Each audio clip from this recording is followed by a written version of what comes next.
دا یوازې یو لوبه نه، دا د افغانانو د زړونو امتحان و. افغانستان د سویلي افریقا پر وړاندې تر اوسۍ شېبې پورې وجنګېد. رحمان الله ګربز د 42 توپونو په سر 4 اتیا منډې وکړې او د افغانستان د بریا هیلې ژوندۍ وساتلې. کله چې هر څه د ختمېدو په حال کې و، نور احمد هم د خپل بیټ په زور 2 سترې شپږیزې وهلې او لوبه یې بیا ژوندۍ کړه.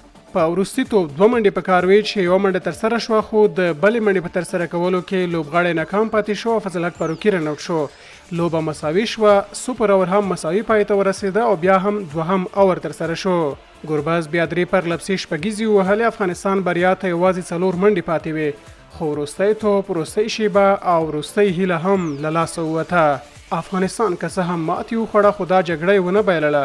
افغان لوبغاړو نړۍ ته وښوده چې تر اوسۍ شیبو پورې تسلیمېدل نه پیژني. خو اوس تاسو راته ووایاست د دې لوبې کومې صحنې تر ټولو ډېر وځورولې؟ فاروقي رن آوټ، د لومړي سوپر اور وروستۍ شپږیزه او که د ګرباز وروستی آوټ؟ ویډیو لایک